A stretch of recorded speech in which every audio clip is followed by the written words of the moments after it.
When it comes to quality sleep, Ashley has you covered with top mattress brands at winning prices and with special financing options available.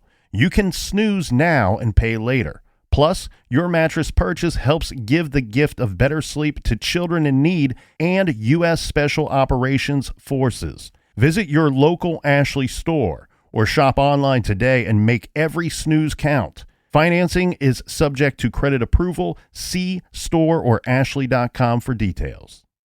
Rosetta Stone is the language learning program with a lasting impact. I've been using their app to learn French, and it's not just about memorizing words, but actually having real conversations. And it's not just French. They offer 25 languages. Right now, Rosetta Stone has an awesome holiday deal, 50% off their lifetime membership. Every language, unlimited access forever. For anyone keen on diving deep into a new language, check out rosettastone.com. It's a game changer.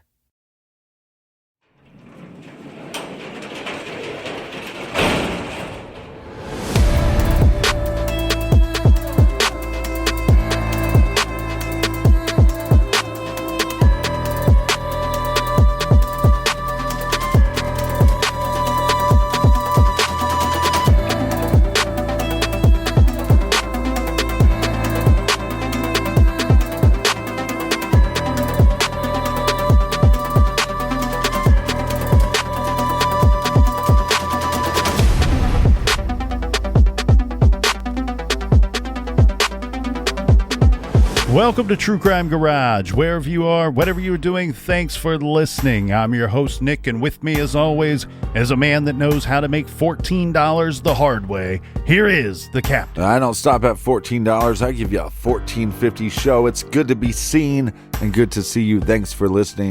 Thanks for telling a friend.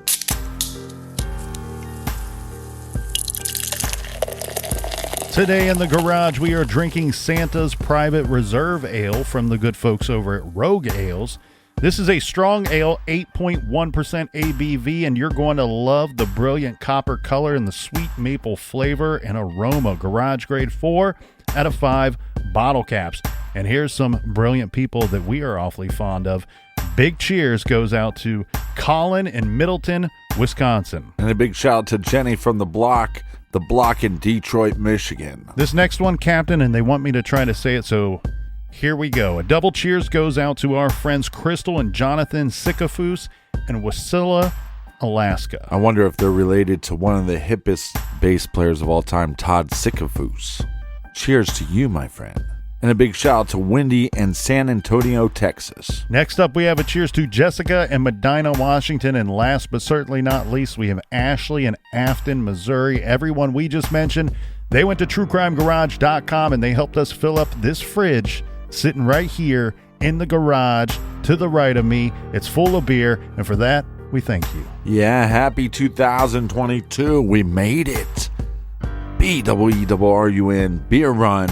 Go to the website, go to the store, and get you some in 2022, and that is enough of the business. All right, everybody, gather around, grab a chair, grab a beer. Let's talk some true crime.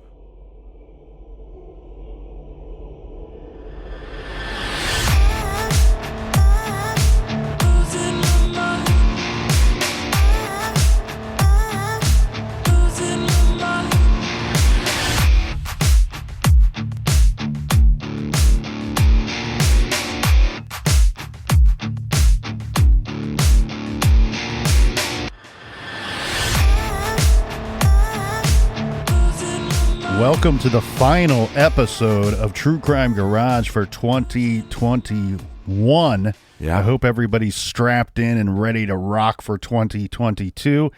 We're going to revisit something that we've done here a couple of times in the garage. We've done this 3 times that I can count here, Captain. So for those of you keeping score at home, you let me know if the Colonel's right or wrong. Let me know counted if I'm 2.5. exactly right or incredibly wrong. So today what we are going to do is we are going to list for you what we are calling the must-watch true crime for 2021. Now, that does not mean that these came out in this last year. It's just our addition to our previous episodes. So The caveat was that they couldn't be on one of your previous list. yes. And so here's the thing. We want to make sure we point out right from Jump Street here that if we are going through our list and you go, well, these guys are idiots, nobody's arguing that. We've heard it before. What we are arguing is that we're not idiots because something you really liked watching didn't make it on today's show. That is because, again, this is the fourth time that we're doing this. So whatever you loved watching, either A, we disagreed with you, or B, it's already on one of our lists. So I recommend, if you haven't already, go back and check out some of those old episodes. And they are the Halloween episode from 2016. We have a must-see true crime episode. That's number 197 from April of 2018. And then in 2020, in August, we did must-watch true crime episode number 420. That was a way to celebrate 420, that's for sure. So go back and check out those and see if you agree with our overall list. And today we're going to add to those wonderful lists that we've already created. Well, and we were supposed to have the week off, and I was so excited. I was going to go skiing. But the colonel said, no, it's time to fire up that garage ship and get back in the garage. So let's kick this thing off right. Number 5. That's right, Captain. I said here in the garage we don't take weeks off. Maybe that's cool and kosher for other true crime podcasts, but here at the garage we do double duty, my friend. We lazy shows. We work every week and we work twice as hard every week. That's right. All right. So with that attaboy that we just gave ourselves, my number 5, and I think you're asking me to start here, Captain, and kick it off. My number 5 is titled "The Most Dangerous Animal of All." Searching for My Father and Finding the Zodiac Killer. Now, this is actually from a book that was released in May of 2014 by Gary Stewart. And the book is well written and the case is well laid out, and the case being his argument that his father was the infamous Zodiac Killer. Well, this became a 4-part FX documentary miniseries that was released, I think it was 2020. It may have been 2021. I failed to put that in my notes here, Captain. Good job, loser. The general premise is this. It does come from a New York Times bestseller book. It is in the true crime category. It's really like an emotional, powerful journey that this man takes to find his long-lost father. And once he figures out who his actual father is, his birth father is, he starts to suspect that maybe that same guy could be the still at large serial killers in America, the Zodiac Killer. Now, I do want to throw this out there, though. While I don't agree with Gary Stewart's theory that his father is the Zodiac, he does certainly make some compelling arguments along the way. And there are people that debate him. What's cool about the show is they openly debate Gary Stewart at times during the show. They're not just trying to sell you this. Like a lot of times a docuseries or some of these shows will come up with their theory and they're just going to beat it into your head until you believe them. They want you to walk away from the experience and go, well, somebody finally got it right. We've been arguing about this. Well, not arguing against each other, but we've been talking shit about this for years. Some of these documentaries, they'll flat out just lie about stuff just to try to get their point across. And purposely leave things out to sway you one way or the other. Here, I like that they kind of openly debated. I think it adds to the credibility of what I'm watching. And what was interesting for me, I watched this, Captain, shortly before we did our Zodiac episodes. And it wasn't so much for research. It was more of okay, let's make sure we didn't miss something here. Let's make sure that Gary Stewart's theory, I wanted to confirm, or at least for self-confirmation of if I believed Gary Stewart or not. Mm-hmm. I believe, here's what I believe at the end of the day. That you can fly. That Gary Stewart firmly believes that his father is the Zodiac Killer. And I commend him for putting together such an interesting book. I don't really agree with the theory. The show is incredibly interesting, and it goes by anybody that's a fan of anything Zodiac should check this out. And again, go into it with the idea of I can still like this and not agree with the theory. Yeah. There's a lot of great facts as they pertain to the Zodiac case, and there's a lot of interesting ways that he points out that his father is the killer. But unfortunately, Gary he's not the first person, nor will he be the last to come out and tell us that his father or a relative of theirs is in fact the Zodiac. Yeah, I mean, I told people for years that my father was the Zodiac, but he's not good at writing code. So that's... Yeah, and he would have been about, from my math, I'm guessing he would have been about 12 or 13 at the time. So strong for pretty his nasty age. Teenager. Yeah, strong for his age. Well, and again, so your number 5 kind of ties to my number 5 a little bit in the sense that, and we've been learning this for the last 5 years, you can only get so much information from a news article, or if there's one or two sources that have covered a case. Sometimes when we're able to talk to the family members of the victims, we're getting a whole different perspective of the case. And in this case, you have somebody looking into this huge, colossal case, but from the perspective of, I believe my father is the killer. Mm-hmm. The documentary that I'm picking for number 5 is American Tragedy. It's Sue Klebel. I hope I'm saying that right. I think I say it wrong. It's her talking about her son became one of the killers in the Columbine massacre. She affectionately referred to her son as Sunshine Boy. And so it's basically, when a mass shooting happens, the first thing we're going is, what was this person's home life like? How were they raised? Where were their parents? It's a look from that perspective. And it's very interesting, and I think it took her a lot, and I applaud her for telling her story. I think that's a fantastic pick there, Captain. Really interesting stuff, and I know that she's been active over the years when she felt that it was okay to kind of come out and flesh out the story a little bit, because there is just that huge nagging question of why in this situation, and she offers up her perspective on that. And I know that she's put out some books, or at least a book, over the years, so kudos to her, and a fine pick by you there, Captain.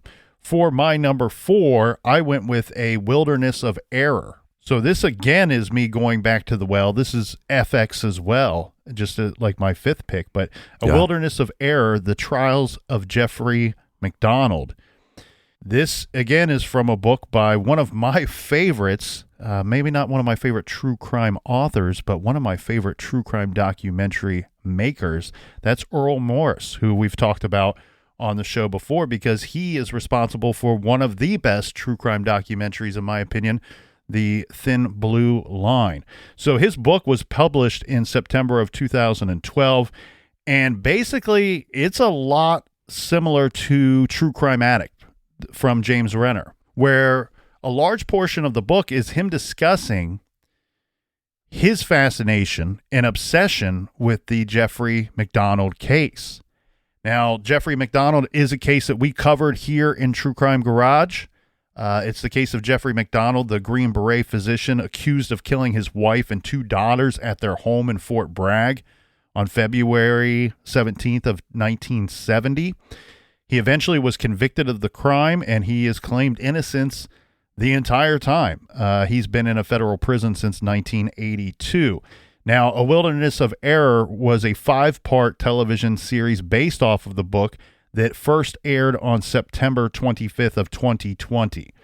And I thought this was incredibly fascinating. I thought it was really well put together. I liked the dramatization that they put together on the case. I liked that this was more of a debate of, did Jeffrey MacDonald kill his family or not? They didn't come up with their theory and, really try to hit it home for you. They presented reasons why he may be guilty and reasons why he may be innocent. And they got some of the good information for him being guilty from the old book Fatal Vision that we talked about when we covered the MacDonald case here. Yeah.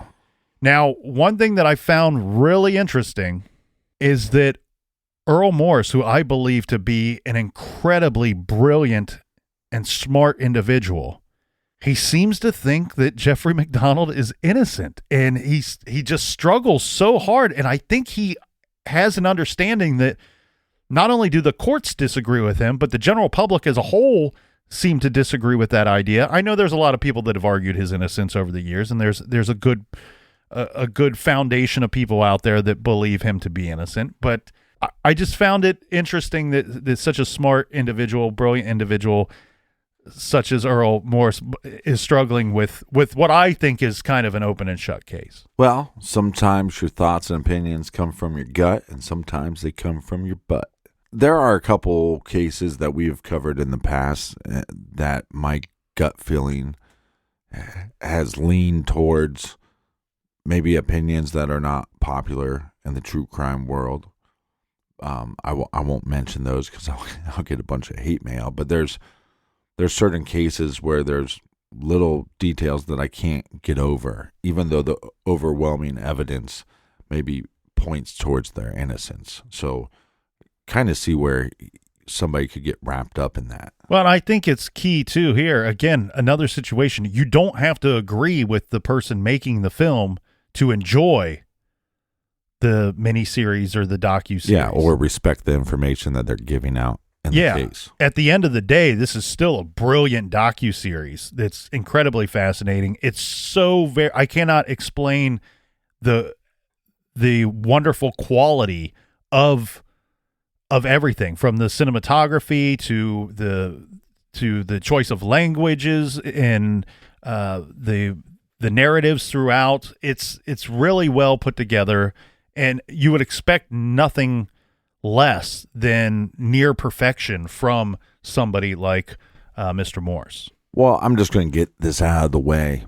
On my list, I believe the majority of them are actually one-parters, just maybe 90 minutes long. I found that a lot of the documentaries that have come out that are multiple series, I think Once Making a Murder was such a hit on Netflix, and The Staircase was such a hit. I believe The Staircase was originally on HBO, or like The Jinx was such a hit, or The Staircase was such a hit. I think a lot of these production companies were looking for the next docuseries that was going to be huge, when some of these docuseries would have been way better off if they would have just did a one-parter or a two-parter. So my number 4 is John Wayne Gacy, Devil in Disguise. Now, the first one that I told you about, the American Tragedy, I watched that on Prime, Amazon Prime. The John Wayne Gacy, Devil in Disguise, I watched that on Netflix. And it's all based around an interview that he did.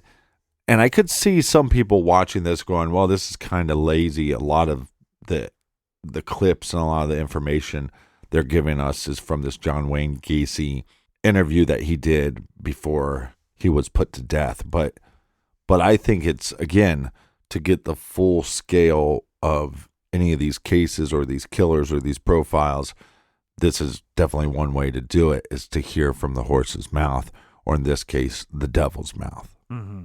That's one that I've not seen yet, Captain, and I have it on my list of must-see true crime for me, so I appreciate you bringing that back to my attention. Well, I appreciate you, because I just wrote down your first two, because they were not even, I have not seen those yet. So. Good thing we have nothing to read, because we have things to watch. Yeah, that's right. So number 3. Number 3 on mine, and this is a bit of a stray from the traditional true crime stuff that would typically fall on my list.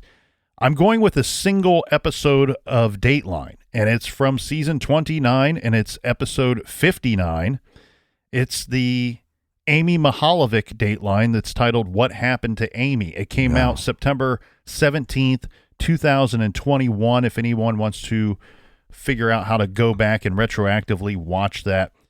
The reason why this makes my list and makes it so high up on the list was this is a story that I obviously know very well, and a case that I know very well. And I knew, I had heard some rumblings that Dateline was in the Bay Village, Ohio area and putting together a piece on the Amy Mihaljevic case. Now, the Amy Mihaljevic case is from 1989. Her body was found in 1990. So thanks for getting around to it, Dateline. But what I was worried about with that rumor was two things. One, it's a little late to the ball game. And two, will I learn anything? Because when I know a case this well, often I'll tune into something and there's no gain for me.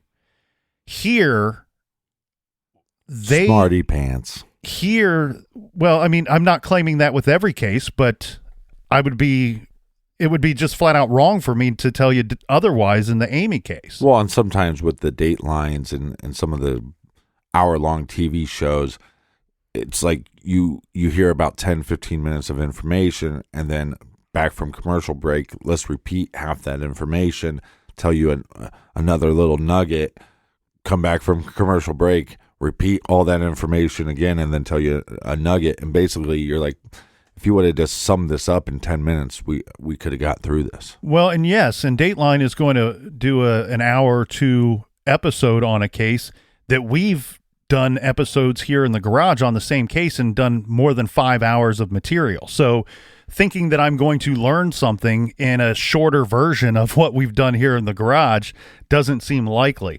Now, I don't know how much I learned or gained from the episode itself, but what was great is just how well it was done and how well it was put together. I think it's one of the finer versions of the Amy Mihaljevic case, and in somewhat of a shorter format, because even if it's a 2-hour long episode, which I believe it was, once you factor in the commercial breaks, you're really at about an hour and 20 minutes. And so this case, if any of our listeners are clueless for some bizarro reason, it's the 10-year-old Amy Mihaljevic, who was abducted in Bay Village, Ohio, and then her body wasn't found until months later. And it's a still unsolved case, and it's one of the most infamous cases from Northeast Ohio, and one that really refuses to go anywhere. And I'm very thankful for that, because I think that that's how this thing will eventually get solved. But again, that was Dateline for this most recent season, episode number 59 from season 29, and it's titled What Happened to Amy. One thing that I thought was absolutely brilliant that they typically don't do on Dateline, so take everybody a little bit behind the scenes here. While Dateline and, 48-hour mystery, or there's a few different, there's 3 of the major shows that are on the big networks that air usually once, if not twice a week. And they're typically covering a case, a true crime case. Mm-hmm. Now, those 3 shows are watched by millions and millions of people. They're very popular shows, and that's why they're on the major networks. I typically don't watch those. I typically don't watch Dateline. It's just not my cup of tea. There's so much true crime out there and so many different ways to digest the information and get the information. Dateline's not at the top of my list. I only have so much time, right? Yeah. So to consume the information. Now, one thing... But you also like really deep dives, and as long as I've known you like to deep dive into an author writing about the case. Yeah, because that's really, sorry people, but that's really the only way to deep dive into it. There's just not much to gain from a 45 minute episode on a case in most cases. So, right. But hey, it does give you kind of the lay of the land, and then I think what Dateline does a good job of is it can spark your interest in a case, but you quickly learn, even on your first Google search, that you now know as much as the show just told you in an hour-long show. Yeah, and I didn't have to sit through 15, 20 minutes of commercial breaks. But all 3 of those major shows, while I'm not a regular watcher or viewer of those shows, right, I do record them every week, because I don't want to find out after the fact that they covered a case that either A, we covered, or B, we're going to cover, and then I have difficulty locating where to watch that episode. So I record them all, and then I go back and look through them and delete them as needed, or save or watch them as needed. The Mihaljevic episode, What Happened to Amy, I happened to be home. It was a Friday night. I happened to be home on that Friday night, and I get a text from a friend of mine, and it didn't give any details at all. All it said was, I'm not going to see you on this episode, am I? And I thought, of course, what jumped in my mind, I was like, well, this must be something true crime.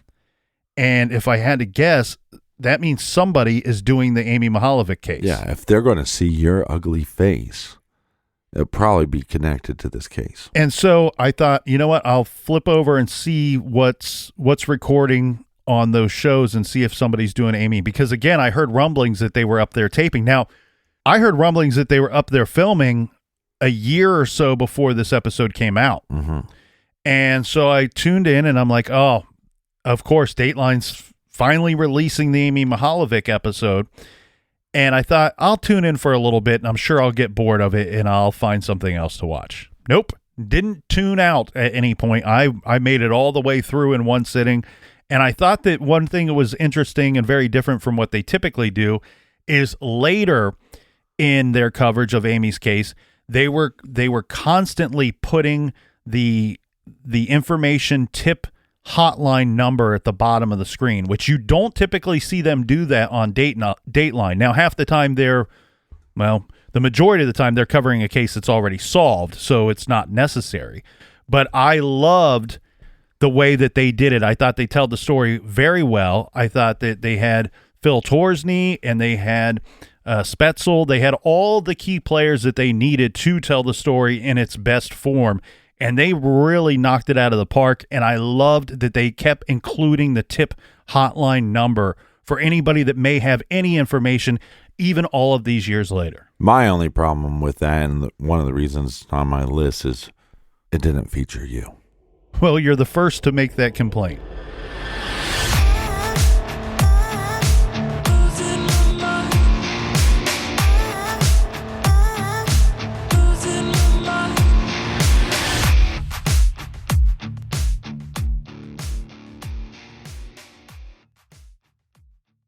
This show is sponsored by BetterHelp. Do you look forward to the holidays? Maybe you struggle with seasonal blues. This time of year can be a lot, and it's natural to feel some sadness or even anxiety about it. But adding something new and positive to your life can counteract some of those feelings. Therapy can be a bright spot, something to look forward to make you feel grounded, and to give you the tools to manage everything going on. If you're thinking of starting therapy, give BetterHelp a try.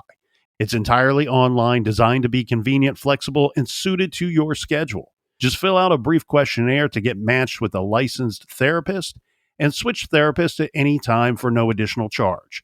Find your bright spot this season with BetterHelp. Visit BetterHelp.com/garage today to get 10% off your first month. That's BetterHelp, HELP.com/garage. Dreaming of overseas adventures or connecting more deeply with family from afar? Rosetta Stone bridges the language gap. I've tried others, but Rosetta Stone's immersive lessons and voice feedback technology are game changers. Dive into 25 languages by learning intuitively, just like when you were a kid. And here's the holiday sparkle. Grab a lifetime membership now and save 50%. Gift yourself the world. Head to rosettastone.com now and save 50%. Major phone carriers make you sign contracts with rigid data plans to trap you into a kind of forced phonogamy. Sounds pretty insecure if you ask me. At Consumer Cellular, we believe in a more consensual and healthy form of phonogamy, free of contracts and more flexible to your data needs. This way, you stick around not because we force you to with contracts and fees, but because you love our phone plans. Like ardently love our phone plans. Phonogamously. Consumer Cellular. When freedom calls, we're here to answer. Call us at 1-888-FREEDOM.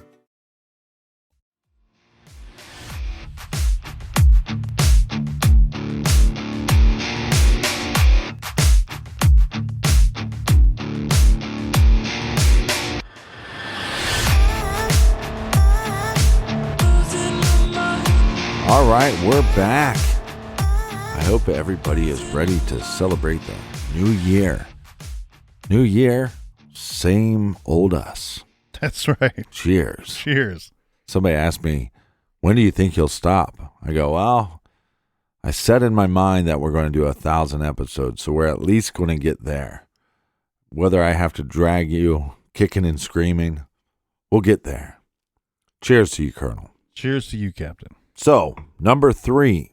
My number 3, and I have a little bit of a reason why. I have not heard from anybody about this docuseries. Normally people say, hey, watch this, check this out, it was good. Hey, have you seen this? No, if you haven't, don't waste your time, stuff like that. But the Ripper series, it was a 4-part series about the Yorkshire Ripper. This came out last year right before Christmas, so perfect time to put out a docuseries because it's going to hit during the Christmas holidays when people have time and they're sitting around and they're either watching a horrifying Hallmark Christmas movie or they're watching a horrifying true crime doc. And I found this to be very interesting, but I spent about a month around last Christmas in England. So the reason why I say watch at your own risk is I don't know. It was my first time being in Europe, so I don't know if them talking about that area, obviously because it's a British case, I don't know if that played into my enjoyment of the docuseries, if that makes any sense. Certainly makes some sense to me. That case is very interesting, and I love the way that criminal profiling really played a big role in the detection and apprehension of the Yorkshire Ripper. Well, and what was interesting as I was watching it, like I was going sightseeing and seeing different towns and villages and stuff like that, and then I'd go home at night and pop on episode 2, and they'd be talking about some part of town that I was just in. Mm-hmm. To see just how much things evolved from the late 70s to 80s to when I was visiting just last year. So yeah, it's a 4-part docuseries. It's my number 3 on the list. Number 2, Colonel. Number 2, and I went with Dirty John Season 2, which is 8 episodes, and I know it from Netflix, but I did a little snooping, and it sounds like it actually came out in May of 2020, first on the USA Network. So I watched it on Netflix, and this one is really surprising for me. And what I mean by that is that I had zero interest in watching this. Mm-hmm. But I started watching it. Doesn't like the Dirty John. Well, I don't know that, but I had zero interest in watching it. Mm-hmm. Nothing compelled me to watch it. So a friend of mine was watching it, and I joined them, and I couldn't turn away. I was sucked in immediately, and it's very well done. It's all a dramatization, and I know that there are some liberties that were taken, but it's based off of a real-life crime. Betty Broderick was convicted of murdering her ex-husband, Daniel Broderick III, and his second wife, who, replaced her. Basically, Broderick lost her mind and killed both of them in the most long, winding road of anger that I've ever seen. I mean, she didn't just flip out and freak out and kill them as soon as she became upset about the situation. This was going on for a long period of time. And so Dirty John Season 2 is 8 episodes, and a large portion of it is the events leading up to, their lives together as husband and wife and raising their kids. And then Daniel Broderick, who is stepping outside of the marriage, and eventually which leads to divorce. And then all of the events that lead up to the double homicide, and then including the 2 trials that took place afterwards. So she was tried once, not convicted, and tried again, and that was the time that they got the conviction. Amanda Peet plays Betty Broderick. Christian Slater plays Daniel Broderick, and it's incredibly good. It's salacious. That's probably one of the things, the turnoff factor that didn't excite me about sitting down to watch it. denofgeek.com calls Dirty John Season 2 the Betty Broderick story review, a trashy true crime with tragedy underneath. And then I liked it so much, one thing that I found myself curious about and going out of my way to seek and find and watch was the survivors, the children that are now grown. In fact, they were getting older when this case broke, when she committed the homicides. But it was really interesting for me to hear them in interviews saying what was real about the show and what was not real. What was kind of fluffed up a little more, embellished. It was interesting to see and hear their words on everything. Number 2 for me, and at this point we don't have any repeating, just anybody that's keeping track. Number 2 for me was Night Stalker. This is a 4-part series. It was released early in 2021, January around then. It's a 4-part, 4 episodes, and it runs about 3 hours in total, so less than an hour per episode. And I think there's 2 reasons why I like this. Again, when we're talking about perspective of a case, to follow Gil and Frank, the 2 lead detectives on this case, to kind of follow where their head, as these attacks were happening, as evidence was coming in, where their heads were at, what they were looking into. That part of the investigation was so interesting to me, and also how some people in the departments disagreed with them, or how other departments helped them out. But also there's artistic value to this docuseries. It shows this car constantly driving around at night, basically stalking people, and it's very well put together. And I've had a lot of people in law enforcement that don't like watching these documentaries that have watched this and said, it's kind of like you invited 2 of your favorite detectives to sit down and tell you a story about a case that they investigated and how things happen. That's what it feels like. And this is one that we've talked about on Off the Record before, because we were both so impressed with it when it first came out. And yes, you're right. It's just like inviting your 2 favorite detectives to sit down and tell you about probably the most infamous case that they've ever worked on, maybe one of the most infamous cases from the state of California. But you said the right terms there. 2 favorite detectives, because I tell you what, one thing for me in my experience of the docuseries here, Gil Carrillo and Frank Salerno, they become 2 of your favorite detectives when you watch this. Like you're rooting for them the whole time. They're very good at their jobs. They're very driven, and they're people that you are proud to stand behind and cheer them on as they're looking for one of the most evil killers that you can imagine. And so these 2 are brilliant in their own regard, and the series itself was fascinating. I'm very much, into these older cases, and some of it's just the imagery, the real life imagery of seeing, the old police cars, the old neighborhoods, and things like that. I thought it was really well done. For me, it was so close to making my list. Like if I had to give a top-notch honorable mention, or if the list was a little longer than 5, this would certainly be on my list. Night Stalker, The Hunt for a Serial Killer. Well, and a little story for you, for the listening audience. Lean in, if you will. We're at CrimeCon in Austin. I get on we were invited to have VIP drinks last minute.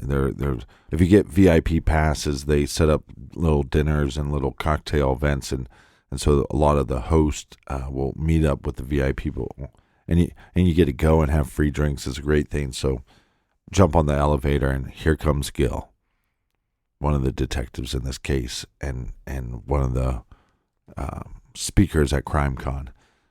Just me and him riding to the elevator, and I go, "Hey, you going to the VIP thing?" Yeah. And I introduce myself. I'm the captain from True Crime Garage. I watch your docuseries, and I've heard a lot of praise from detectives that I've watched it. And he just kind of lit up, and he just seemed like such a good guy. And it was one of my highlights of CrimeCon Austin. Well, yes, and it was intriguing that he was going to be there. And one thing that I kept hearing from a lot of the people attending CrimeCon this year was the same thing over and over again. There's so many impressive people that you want to meet that are going to be there, some featured and some, a little more behind the scenes and what have you. But Gil, time and time again, when I spoke to everybody, he was the one that people wanted to meet, and they were never disappointed. Yeah. Because he was there of to his meet personality, people.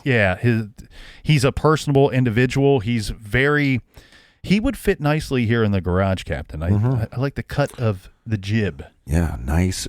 Gil, wherever you are, nice jib. All right, number 1. It's that time. Yes. For my number 1, I went with, again, a single episode. This is from season 21 of a long-running true crime series that is on the Investigation Discovery Channel, the ID channel, for those that are nasty. Season 21, episode 21, that's easy to remember, of On the Case with Paula Zahn. And it was titled Terrifying Connections. And it was going to be difficult, Captain, for anything other than this to be my number 1. And the reason being is that the Terrifying Connections episode was about the now solved homicide of Tony Muncie. And Tony Muncie is an individual that we were talking about his case before anybody else was talking about his case. His case was pretty much forgotten here in the great state of Ohio, and that upset us here in the garage. This was a teenage boy that was taken from everyone way too soon, way too young. And it was something that angered me and the captain, and we decided, hey, we're going to cover this, and this is a story that is not being talked about. This was such a breath of fresh air. You know, Paula Zahn that's a good program to begin with, and they always put out quality episodes, but this one was incredibly well done. But it was also that they were featuring a case that many people outside of Columbus, unless you've heard our show, you don't know the case. And this is when a 15-year-old boy, Tony Muncie, vanished under very mysterious circumstances, and police feared the worst. And we talked about it here in the garage on our coverage. There were multiple killers that were at one time investigated as possible perpetrators of this teenager's homicide. And it wasn't until all of these years later that it was actually solved. And it was solved by the hard-working women and men over at the Delaware County Sheriff's Office. They refused for decades to let go of this case. And one thing that I was so impressed with the Delaware County Sheriff's Office, just as a whole, not just in the Tony Muncie case, but in everything that they do, is the brutal honesty and how they stand behind what they tell the public. They are just like every other agency out there that says, you know what, cold cases matter. We care about cold cases. If you kill somebody in our county or our city, you get locked up. We will find you. We will find out what you did, and we will take you to court. You will have your day in court, and we will seek justice for these victims. We don't care if the case is 1 day old, 10 days old, 10 years old, or decades old. They're the same as every other agency in this great nation by saying that.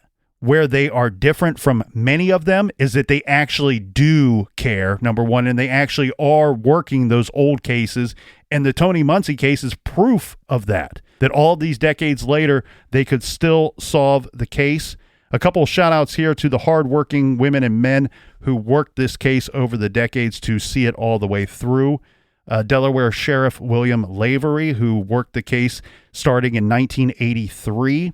There are multiple interviews with his brother, John Muncie, who contacted our show after we did our coverage of the case, and it was good to see him in a better place now that his brother's case has finally been solved, and a lot of what was still a mystery has come to light all of these years later. Also, a shout-out to Detectives Rusty Yates and Detective Jeff Bessinger, who I've personally met and spoke with a couple of times, and Detective Sally Brink, all who were instrumental in getting this case solved. And they dedicated the episode, rightfully so, in memory of Detective Dan Otto, who died in 2012 in a vehicle accident. Dan Otto, they dedicated the episode to him because he was one of the driving forces that kept the case alive in their department and really was determined and got all of these other key players to rally around him to be so determined and so passionate to solve this case. Everybody get out your pen and paper as the Colonel goes over his top 5 list once again for you. So And maybe just tell them the title and also, again, maybe where you watched it if you can remember. So my number 5 was The Most Dangerous Animal of All. That's the Zodiac Killer case featuring Gary Stewart, and that was on FX. My number 4 was on FX as well, A Wilderness of Error, The Trials of Jeffrey McDonald. My number 3 was Dateline, What Happened to Amy, the Amy Mihaljevic episode, and that was season 29, episode 59. And then my number 2, Dirty John season 2. Again, I guess it was released on the USA Network, but I watched it on Netflix, and I'm 100% confident that it's still available on Netflix. And then finally, saving the best for last, number 1, On the Case with Paula Zahn. The episode title was Terrifying Connections, and that is the Tony Muncie episode, season 21, episode 21. Discovery, I always say this backwards, Captain, so I'll say it correctly here. Investigation Discovery, the ID channel. All right, my number 1, The Boys Who Killed a Child. Now, look, this is a weird one because I have found the same documentary or close to the same documentary titled multiple things. So I'm going to actually give you 2 to watch. The one that I watched was called The Boys Who Killed a Child. It's on Real Stories. You can find it on YouTube. But there was also a really good 60 Minutes done on this. It was an Australian, in Australia they have their version of 60 Minutes. The James Bulger murder inside the chilling police investigation. I would almost pair those both together. The first one I gave you, The Boys Who Killed a Child, is under an hour long, and then obviously the 60-minute episode. We've covered a lot of child murder cases, and those are always tough, and you always have a sad feeling the whole time that you're researching them. And there's some days that we're in the garage and we cover those cases, and it's like for the next couple of days, it's like you might as well just not talk to me. I'm just not in the mood. 10 minutes in to this, or maybe even 5 minutes in, it was all those emotions, but like times 10. It was very tough to watch and hear some of the stuff, but I felt like it was important. It's a very sad case, and it's very tragic, but it's, I think maybe also because of the holiday seasons, when you're at a Christmas party, maybe it's not the best time in the world, but you look over and you see your nephew or your niece or your own child or a grandchild or whoever, and they're just having the time of their lives, and they bring so much more joy to the event, right? Christmas is, they always tell you Christmas is for the kids, and again, when you have kids or you have kids in your family that you love, and they give you so much more joy, and this documentary is like the opposite. Mm-hmm. It's like shows you how, like when you see like a John Wayne Gacy or something, you go, okay, you can almost see the evil coming out of them. Or you see like like a Charles Manson or something like that, you can kind of just go, okay, yeah, that's evil. But when you see the pictures, once they arrested these 2 boys, it's like you're seeing a whole different side of evil. I don't know if disturbing was the right word, but it's I think it's one of those documentaries that I'll just never forget. Like that case is and I've always wanted to cover the case, and so I was looking it up earlier this year and put it on my list of things to watch, and after watching it, I'm like, I just don't even know if I could cover the case. I don't know if I could get through it. Well, for those of you keeping score at home, get your pen out again. The captain's going to go through his top 5. I feel like I brought the party down. Get the party back up, people. This is must-watch True Crime 2021. Number 5, American Tragedy. I watched this on Amazon Prime, but you know how they always say, like, you only have a couple more days to watch this? That was one of those ones. So if you want to watch American Tragedy, Sue Klebold's story about raising her son that went on to be a shooter in the Columbine Massacre, you watch that on Prime. John Wayne Gacy, Devil in Disguise, that is on Netflix. The Ripper, the Yorkshire Ripper case, 4-part docuseries on Netflix. And number 2, The Night Stalker, The Hunt for a Serial Killer. You can find that on Netflix as well. And number 1, The Boys Who Killed a Child. This was produced by Real Stories, and you can find this on YouTube. And that is my top 5. And go back and listen to some of our other episodes where we talk about the must-watch true crime. And here are our other list again. Those episodes are must-watch true crime from episode number 420, August of 2020. Must-see true crime, episode number 197, April of 2018. And the Halloween episode from 2016, where we're talking all kinds of true crime, things that you should be watching, be it documentaries or series or what have you. Now, big shout out to D Armstrong 11, who in 2016 started adding our recommendations, our best true crime docuseries and such to IMDb. The order on there is a little shaky, but there's so many of them listed there. So if you want to see them in list form while you're listening to the old episodes, you can find that. It is titled True Crime Garage Best True Crime Documentaries. And again, shout out to D Armstrong, wherever you are. Here's a cheers to you. Yeah, and if you're feeling froggy fresh, go to our blog. Whether it's your top 5 or top 10, we've done both numbers. But if you want to, I'd love to see people's top 10 list of their favorite true crime documentaries, because then I could go through each list and figure out which ones I haven't seen yet. So if you want to do that, add your top 10 list to our blog at truecrimegarage.com. Yeah. And we'll see you next year. Grab a chair, grab a beer, let's watch some true crime.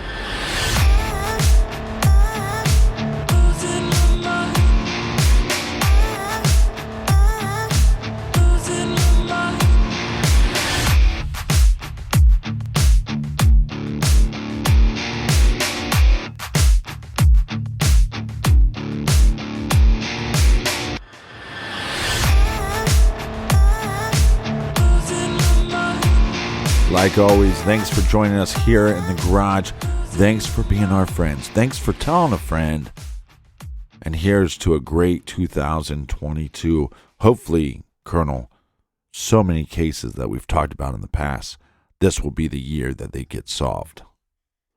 Yes, hopefully so. Colonel, any recommended reading this week? No, Captain, we're going to skip it this weekend. We just gave every wonderful listener out there 10 things to go out and watch if they've not seen all of those. You got some homework to do. So check out our recommendations. Let us know how you feel at truecrimegarage.com. Hit us up on the blog. Yeah, and if you need more True Crime Garage for your earballs, check out our bonus show called Off the Record, and you can do so at our website, truecrimegarage.com. And until next week, be good, be kind, and don't live.